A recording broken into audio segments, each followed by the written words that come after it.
Welcome to episode 74 of Communicast, where we dive deep into the art of communication and connection.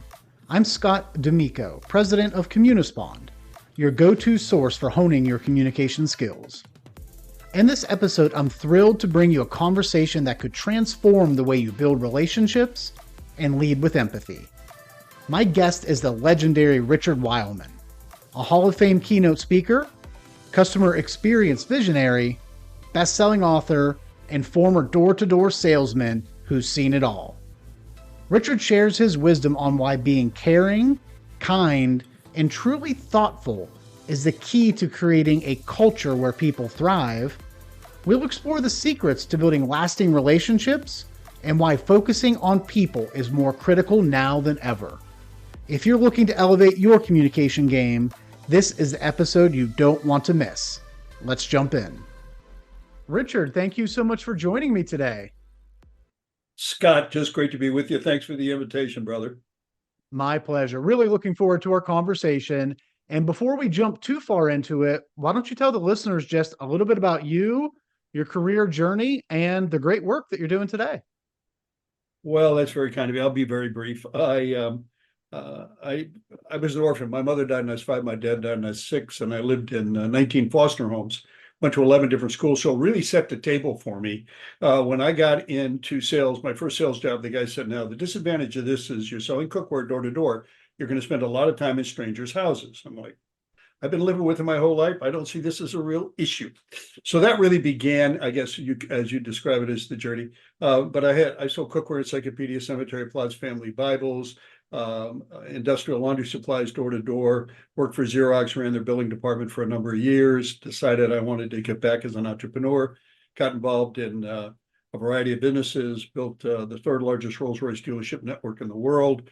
Then I got involved with the Robb Report, and from its inception, I was head of sales and marketing until we had our liquidity event. And people began to call me and said, please explain to us how to market you seem to have a way to connect with people and see it from their point of view.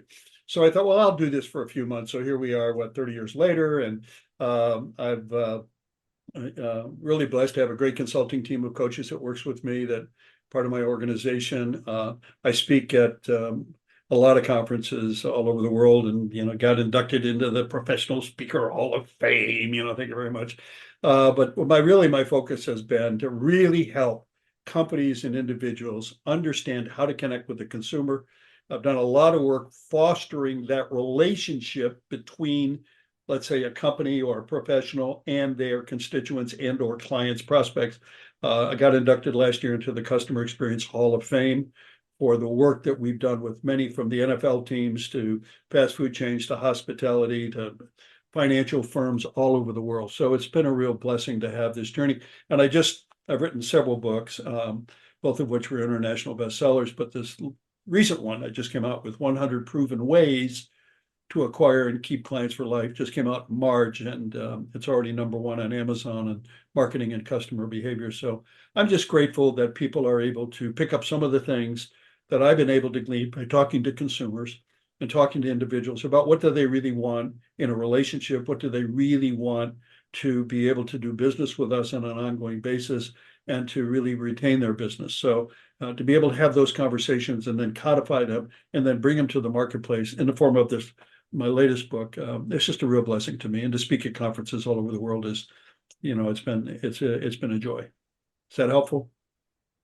Very helpful. And I must say that has to be one of the most interesting and diverse backgrounds that I've heard of all of the guests on this show. I picked up door-to-door salesman with pots and pans and encyclopedia, obviously the work as an author, a keynote speaker, Xerox. Did I hear Rolls-Royce dealer network in there somewhere? Yeah, we built the third largest Rolls-Royce dealership, a little town, 1,800 people in upstate New York. A wonderful, wonder deal. You want me to come to work there? And in any case, so we collaborated and found a way to be able to market cars literally all over the United States. And it was a real education and a real blessing for me. And many of those relationships I still have today with people that were customers.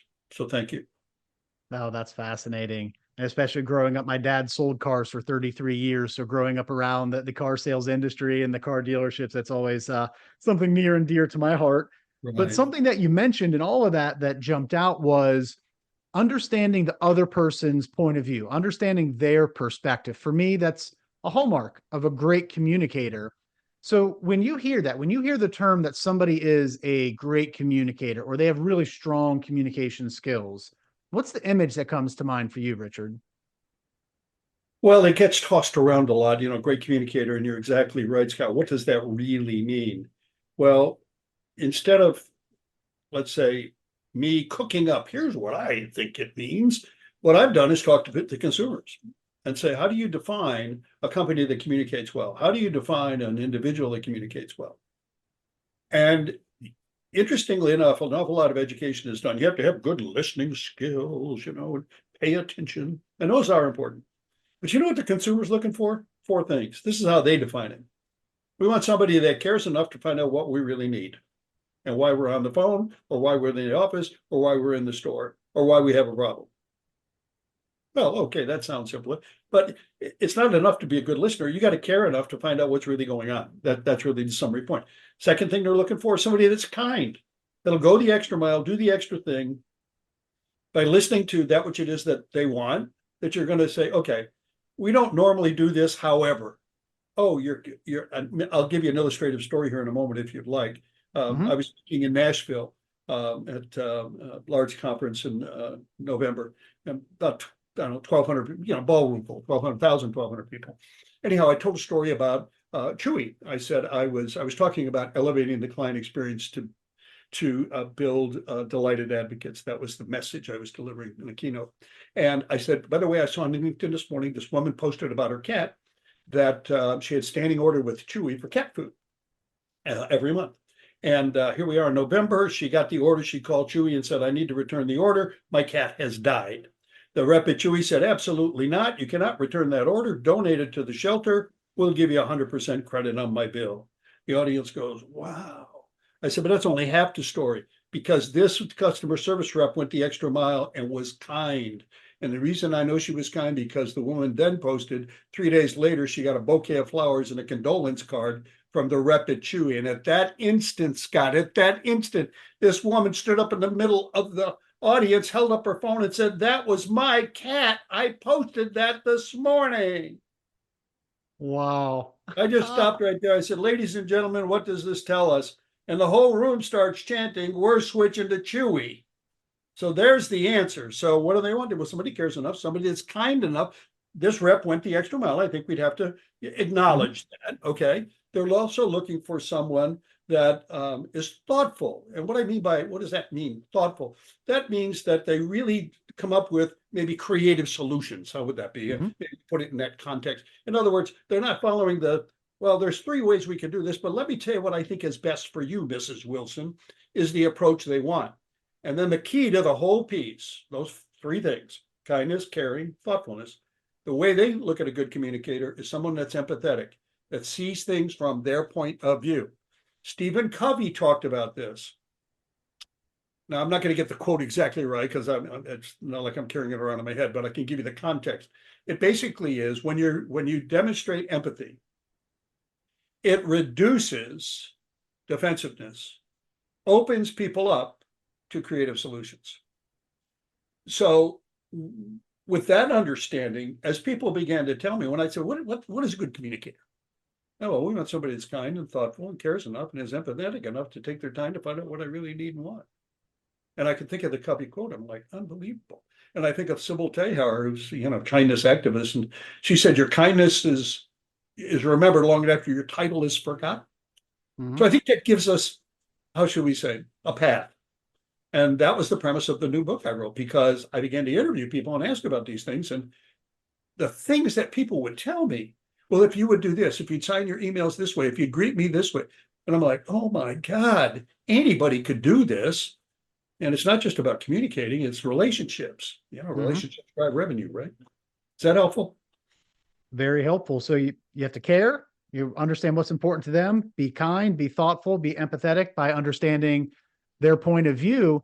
And this is really important for people to understand, because you can have a very expansive vocabulary. You can be eloquent, very well spoken, a commanding presence in front of the room.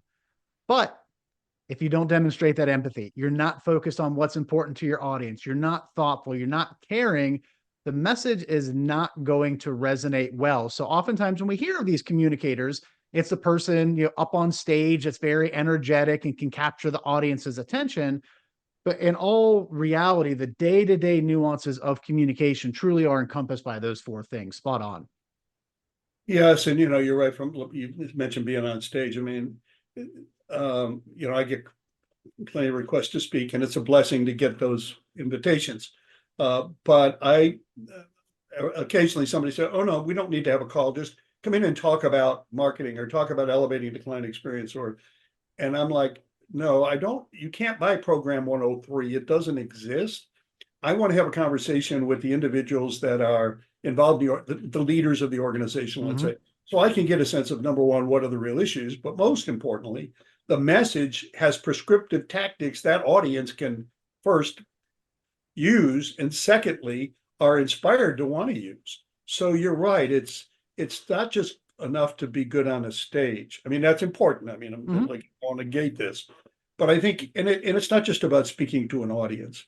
I think if you're running a meeting, I was asked, well, I'll just say, by an individual recently in HR, and she asked me about that. And she said, when I do meetings, I really worry about what I'm going to say. I said, well, we need to realize when you're doing meetings, it's not about you. It's really about them. So you might be concerned you're going to make a mistake. And I understand that. That's a human response. But what's important is to think about, how can I communicate in a way that'll resonate with these people? Focus on them and don't focus on yourself. And if you do that, it has a profound effect on your own psyche. And more importantly, it has a profound effect on the audience because they feel like you're speaking with them, not at them. Mm-hmm. Yes, sir. And it's the thing that I enjoy most about the work that I do is that the skills that we teach transcend the workplace. They transcend a keynote presentation to a board level meeting. They go to one-on-one communications with your spouse, your partner, your friends, your family.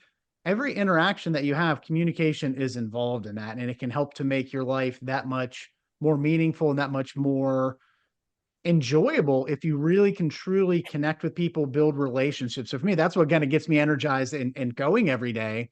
Yeah. And on the surface, it sounds very straightforward, right? I have to care, I have to be thoughtful, I have to be empathetic. Yeah, I need to be kind.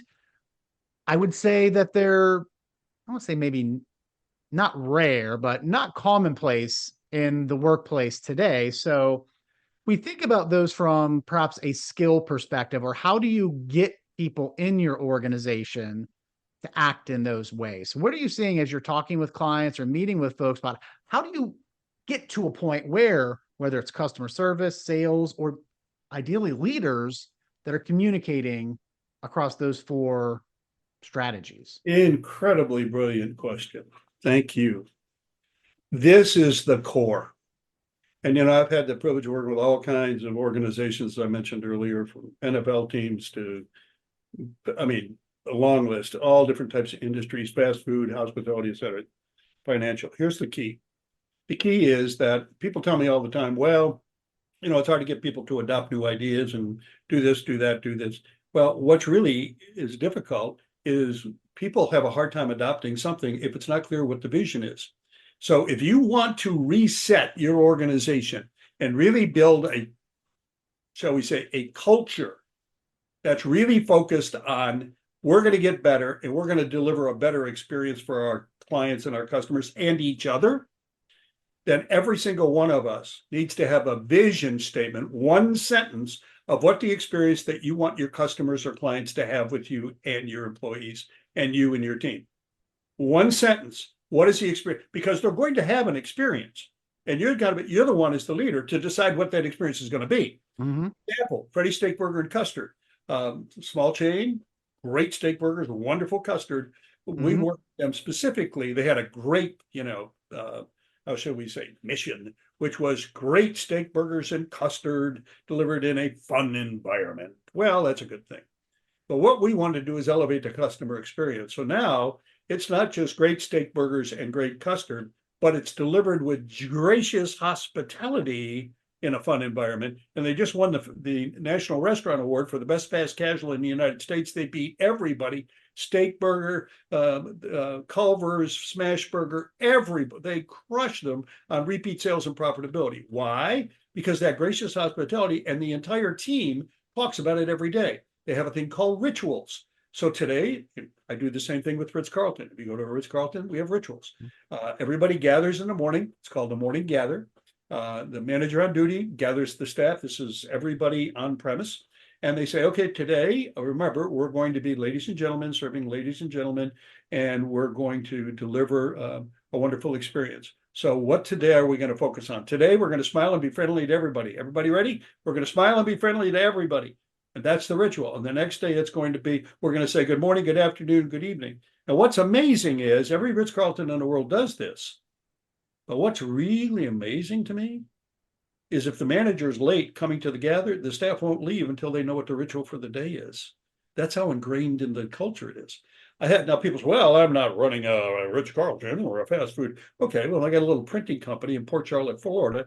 Their staff comes together every single morning. All the printers, all the drivers of the trucks, and all come, 40 people come together. And guess what they have? They talk about the experience they want their customers to have. And then they have a ritual of what they're going to do. And just to demonstrate that further, in front of their building, there are signs. Customer parking only. What do you think it says underneath? All others will be towed, right? Nope. It said customer parking only. Underneath it, it says all others will soon become customers. That demonstrates culture. So it's one thing to talk straight, but people get inspired when they're involved in something larger than themselves and the vision for a great experience. They want to deliver a great experience. People tell me all the time, how do you get these young people to really want to work, et cetera? You got to have a vision bigger than yourself. You've got to deliver a great experience. You do that, retention is great because people feel like they're part of a community that's making an impact in a community. It's so great to hear that, because a lot of times people develop their culture or try to develop a culture, and they do it through mission or vision statements that are just really lofty words on a sheet of paper. They even sometimes go as far as putting them up on a sign on a wall. Yep. But nothing's going to happen with it until there's some action behind it. And that action needs to be consistent and predictable. As you mentioned, people won't leave until they've had that, because they know this is how we start our day. This is what we're going to focus on. And the culture is never going to get there if, as soon as things get busy or you're shorthanded or there's some sort of emergency going on, where you just completely abandon that. You have to stick with it, continue to push it through, and back those words up with actions. It's easy to say something. Anyone can put any type of thing out there about their service, their organization, Right. their mission, their vision, their values. It's not until you back it up with action that you're actually going to see people buy into it. You're exactly right. Truett Cathy was a good friend of mine. He was a founder of Chick-fil-A. I spent a lot of time with him at conferences and traveling and all that stuff. But he always used to tell me, he said, Richard, now remember, this meeting, we've got to remind the team, we are not in the chicken business. We're in the people business. And, when I wrote this latest book, 100 Proven Ways to Acquire and Keep Clients for Life, I talked to Dan, his son, who Truett passed away a couple of years ago from skin cancer. And I said to Dan, I'd like to walk the line at the drive up and find out why people are there. He said, well, I'm going to tell you, they're going to love the chicken, but that's not why they're there. And so I walk up and, hi, I'm doing an interview to get a sense for Chick-fil-A. And, oh, the chicken nuggets are good. The chicken sandwich, they're really good. I said, so that's why you're, well, they're so kind and so thoughtful. They're so kind. I mean, car after car. And then finally, this last car in his fifth location, this little girl in the back seat, she said, and they always give me extra pickles too, because they know mommy's car and we never have to ask. And I'm thinking, my family and we were having this exact discussion. I think it was last night when we were in the car driving past the Chick-fil-A, and it just came up about all the competition in that space. I mean, in our town, there's all these different chicken sandwich places that are popping up, and each one has, great taste and this and that. You can get ice cream and shakes and fry, whatever.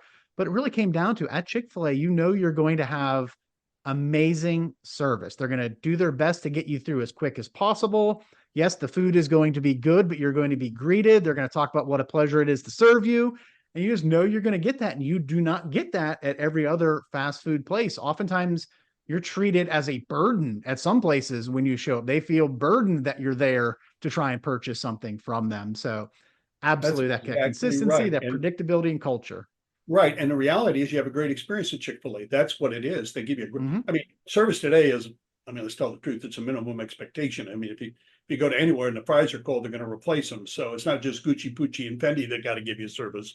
It's Mm-hmm. everybody today. So you're exactly right. And they elevate the experience. You look at their ads, they don't advertise the chicken. They have people sitting on a couch and talk about the experience they had at a Chick-fil-A. So there's an example. And keep in mind, Chick-fil-A is closed 52 days a year. They close another way to context it, they closed November 10th and reopened January 1st. That's 52 Mm-hmm. days. All right. Yet they have the highest gross revenue and profitability of any fast food chain in the world per location. And they're not open 24/7 either. So there's a message there. Yes. And the message is you elevate the experience, you treat people in a way that's kind, thoughtful, friendly, and caring. And guess what? They connect with you. And I'll give you one other example to your point. You talked about having lots of companies have vision statements or mission statements. And, everybody sees the picture of Jeff Bezos at the old timey computer there, with the big console and the fat back like an old TV, working away, grinding it out. Yes, he was grinding it out, building this company, selling books. Like a day, and talking to Jeff, I said, Jeff, what's the real message? He said, it wasn't that at all. It's what I wrote on the wall next to me. I'm going to build the most customer-centric company in the world. Mm-hmm. Well, seems to be working. I would say so. He's done pretty well for himself. Yeah, I don't know anybody else. When you order the stuff, they send it to you with a return label. This is a message. It basically is, we're here for you. So now I'm not suggesting they're the arbiter of that which it is, but it is indicative of a focus that's truly customer-centric, client-centric. And I don't care, you can run an air conditioning company. If you're customer-centric, it makes a difference. My friends next door, they were having some plumbing work done, and the plumbers all showed up, and they all put booties on and uniforms, like a wet uniform, so they wouldn't mess anything up in the house. Now, was it necessary? I don't know, but it did get your attention. Mm-hmm. You realize that they really were, shall we say, going the extra mile to do the right thing on behalf of the customer. Is that helpful? Yes, absolutely. And it's one of those things that starts immediately, and especially in, I would say, the home services area. If you call, a lot of times if I'm calling in, it's maybe a plumber or a handyman trying to get some work done, and we're going through some projects at the house right now, the difference between when I call a company and I just get, yeah, or hello, no name, no greeting, not even confirming that I've reached the right place, versus good morning, this is Scott at ABC Plumbing, dramatically different first impression, and sets the stage for what likely I'm going to expect moving forward from them. And it's a differentiator if I'm going back and forth between who I'm going to have into my house. Typically the one where I have much more solid greeting and first impression is going to win out.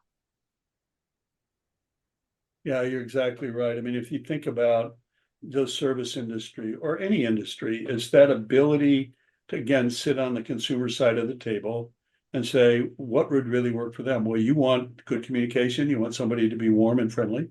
You want somebody to be kind enough to understand your situation and to really, if you will, be empathetic and realize that you're looking for answers, you're looking for direction, you're looking for a good schedule, and you want somebody to care enough to focus on that for them. And, there's a lot of talk about taking the friction out of the customer experience, but most of it is around technology. And AI, by the way, does a great job on the operations side, not so much on the humanizing side. But the reality is that what people today is they really want that elevated experience, because why? They makes them feel like they're in the right place with the right provider. And those that do that are winning market share at record. I mean, look at American Airlines losing market share. They just laid off 650 people in the customer service department, and they're going to replace it with AI robots. So when you call in, they can redirect the routing. Well, that's fine unless somebody has an issue, and let's say AI is not programmed to be able to handle it correctly for you. Then you look at Delta Airlines; they're booming, and they're going the extra mile in every way they possibly can. Now, what's the message there? Well, Delta Airline is they want to give you a fabulous experience. American Airlines wants to cut cost. Where are you going to go?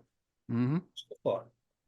And if you think about it, the way that I think of it from a business leadership perspective, Mhm. as we're engaging with customers, and especially on the corporate side, our corporate clients, one of the things that I really like to think about and I talk to the team about is we need to understand that the trust they are putting in us when they purchase our services.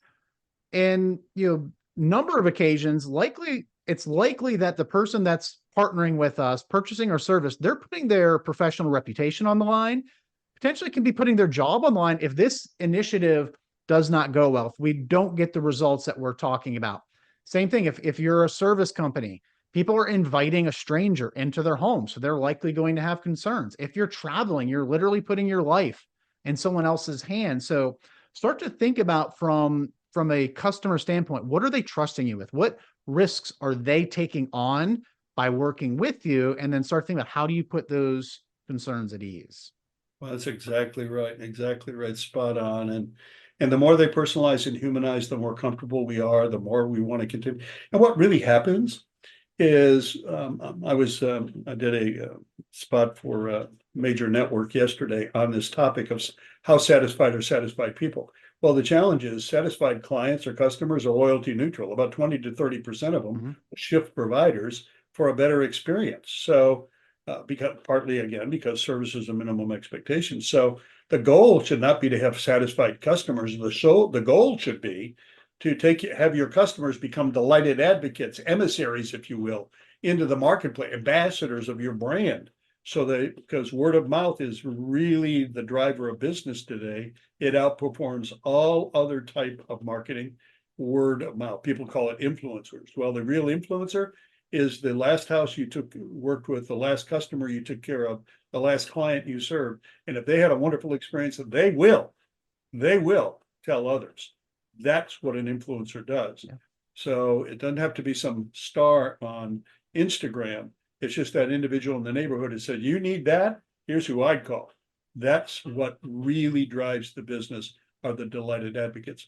And the challenge is companies do these satisfaction surveys, and there's nothing wrong with it. It's great. They're just a look back. What they Mm-hmm. need to be doing, instead of just saying, how satisfied were we with you this way, the other question you should ask is, what are 3 things we can do to elevate your experience going forward? Because that's the secret to being ahead of the curve. People today are going through a great reevaluation. Am I with the right hairdresser, the right doctor, the right dentist, the right food store? So it requires companies, individuals, professionals, HR across the board to get involved in a great re-engagement and teach your people how to re-engage with people so that the relationship is central to the business life. Spot on. So important not to only look in the rear view mirror, but look through that windshield, right? They always say that's why the windshield's so much bigger than the rear view mirror, is it's important to be forward looking and how can we do things even better for the future when we continue to partner. You're right, Scott. I had a CEO ask me yesterday, just sort of almost threw it away. He just said, we always find out why people came to our firm. I said, well, that's nice. I said, but what you ought to be doing is finding out why they left the other one. Because Love it. that's the insight you need. Richard, it seems like throughout your career, you have come into contact with a tremendous amount of amazing people. And as you think about that, who has been someone from throughout your career that has influenced your communication style? Maybe it's something that you've observed or taken from them, you tweaked a little bit, made it your own, but who's someone that's had an influence on your style? Well, of course, several individuals, but one in particular. When I was in the Rolls-Royce business, and he had very complicated how I ended up there, but I ended up there as general sales manager. His name was Howard Van Bortle. And he had a little dealership. He had Chevy, Olds, Chrysler, Plymouth, Winnebago, Vespa mopeds, and Rolls-Royce in upstate New York, a little town, 1,800 people. And he sold 3,000 cars a year there. It was unbelievable. He had a marketing campaign.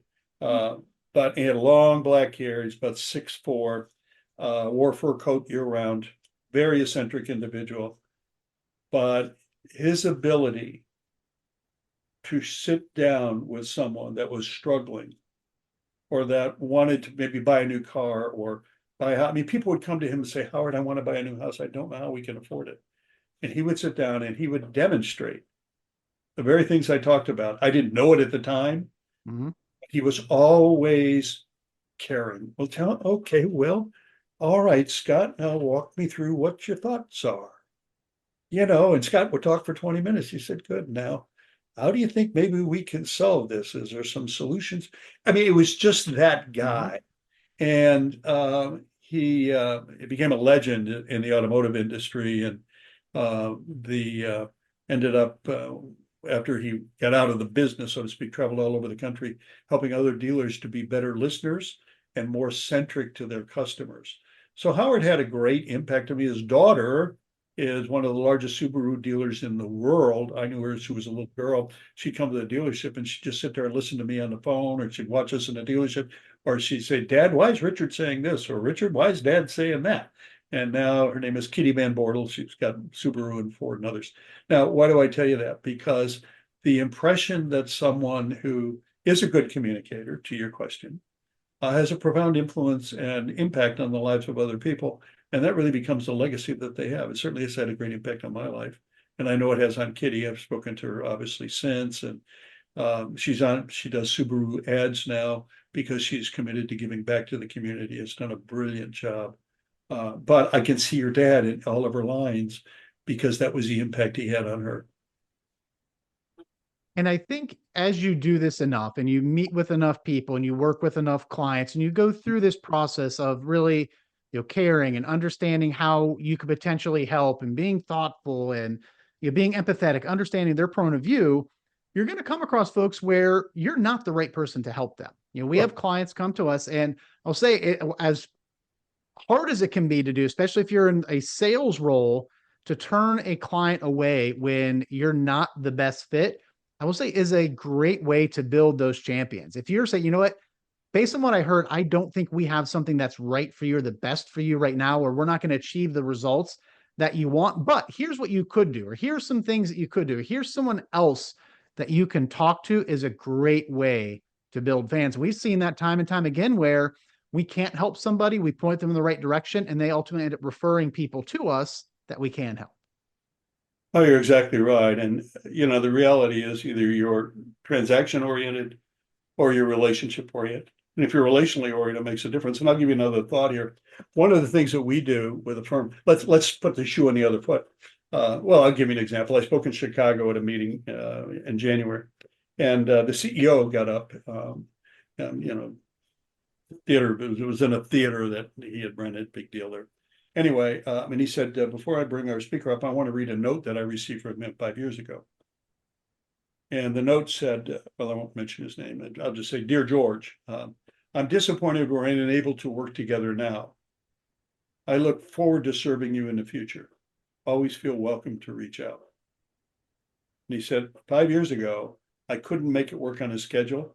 And we've talked a couple of times. We've never been able to get it figured out. But he always sent me this thank you note for saying no. He said, I've kept it under the glass on my desk because I knew when the time could come that we could figure it out schedule wise. Mm-hmm. This is the guy I wanted to have him come and speak to our audience. And that was the note I sent him 5 years ago. So I send notes, disappointed we're unable to serve you now. I look forward to working with you in the future. Always feel welcome to call. We did that in the automotive business. We did it at the Rob Report. Somebody wanted to run an ad. Lincoln Mercury wanted to run an ad with us. We were outside of their budget. I sent them a disappointed we're unable to do business now. And I got a call back from the ad director and said, okay, we're gonna make it work. So there's a lot to be said, I think, for to your point, there's a lot to be said for being gracious. Mm-hmm. And there's a lot to be said to realize that, it's like cultivating a garden. If you really are going to be in the business, focus on the relationship, not the transaction. It makes a profound impact on people, long-term and short-term, as you know. Great point, Scott. Thank you. Absolutely, Richard. Thank you.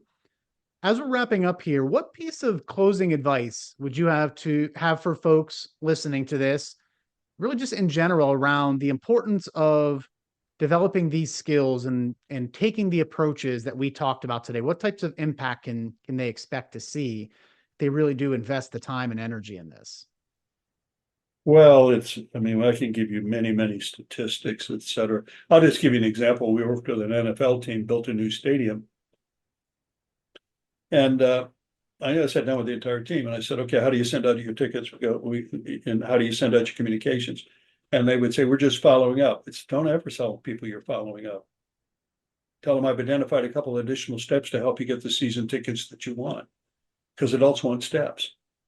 And don't sign it best, because people don't like the word best as a signature, or sincerely yours because it's institutional. Warm regards or kind regards is the number one poll that people want. So let's change that. And make sure you use their name. If their name is Scott, make sure it's Scott. Is the two T's or one. And her name might be Elizabeth, but does she go by Betty, Betsy, or Beth? Or is it Liz, or do you even know? And if you don't, could you ask? And don't ask people, can you spell your name? Most people can. Ask them, please give me your name so that I can get it correctly. So the communication levels is what we worked on there. When people come into stadiums, don't point to the ladies' room and the men's room. I taught the security guards, open your hand and guide them there. When you come through security, you have to go through security here. No, you have to pass through here to become a verified fan. And the kids get a little sticker.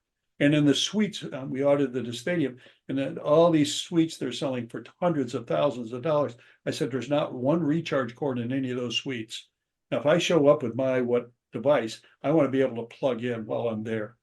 So let's make that happen. And the parking spots are too narrow. You're charging a lot of money, but if I got a luxury car, I can't even get the doors open without getting dinged. Let's increase them by 50% and double the price. And we did. We sold out in 3 weeks. So what happened? That team went from 17th in NFL revenue to 7th in 1 year with a losing team. Because the experience, people kept coming back. And that's exactly what happens in every business. I mean, this is one example. I talked about Freddy's earlier and what they've been able to accomplish. So the real takeaway for everyone is focus on people and realize that they're not prospects, they're not customers, they're not clients, they're people. And if you focus on them as individuals and really are thoughtful and you're caring and you're kind and you're empathetic, they will not only become delighted advocates, they'll be brand ambassadors for you across the entire marketplace. And it really gives you the opportunity to recognize that the relationships you build, no amount of marketing dollars are going to remove that relationship that you built with these customers, because relationships drive revenue. And that changes the game. And that's the link between acquisition now and retention. It's the relationship. It's not the transaction. Things are far too commoditized to rely only on the transaction. Thank you, Scott. Relationships drive revenue. Absolutely love that. And just really our entire conversation today, one of the themes that I'm picking up on, and I think it's important for people to understand, is that communication is more than just words. So much of it is actions or inactions or a lack of communication. All of this is going to impact people's experience and perception of you, of your company, of your brand. Something as simple as having chargers in a room, or the way that you do a point versus an open palm.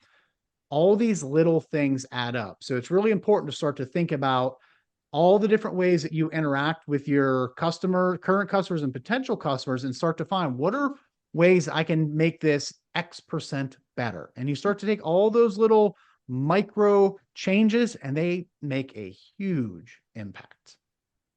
Absolutely right. Thank you. Richard, thank you so much for joining me today. Really enjoyed the conversation. And if folks want to connect with you, what's the best way for them to connect?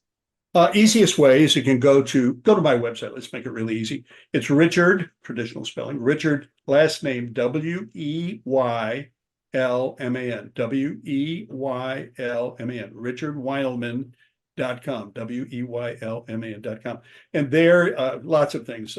If you want me to inquire about speaking at your conference, there's a link there. And I respond to those personally. They come to me because I want to be there for you. There's also, you can order the book through there. I even put a sample chapter up. So for those of you who'd like to read a chapter first, feel welcome to do so. Also, I've just put up another, I think it's round numbers 20 or 25 videos, little 2-minute snippets that you can go. They're not tied to YouTube, so you don't have to sit there and pound through ads. You can go and you can show those at your sales meetings as kind of one of your virtual pieces that you do, or one of the rituals you do. And there's 20 or 30 of them, something like that, that I put up for you on how to elevate the experience. Little snippets that I think you'll find helpful. And then there's a performance tip you can subscribe to. And about 48 or so thousand people get it every 2 weeks that I write, where I send out reachers. But the most important thing, if I can help you in any way, feel welcome to reach out to me. I'm here for you. Thank you. Fantastic. Richard, thank you so much. I'll be sure to include that link in the show notes, as well as the link to the book. Really appreciate you joining me, and hope you have a great rest of the day. I will. And thank you so much, Scott. It's a blessing to be with you. Thank you. Take care. A heartfelt thank you to my guest, Richard Weylman, for sharing his invaluable insights. Richard's perspective on how relationships drive revenue is so important. Whether it's connecting with customers or leading a team, treating people as individuals with care, kindness, and empathy truly paves the way for success. As we close this episode, remember that mastering communication is a lifelong journey, and I'm here to help you every step of the way. Don't miss out on future episodes. Hit that subscribe or follow button to stay connected with Communicast and continue learning from our incredible lineup of guests.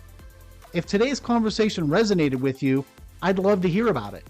Leaving a rating or review not only supports the show, but also helps others discover the value of these discussions. Thank you for tuning in, and until next time, keep communicating with purpose and passion.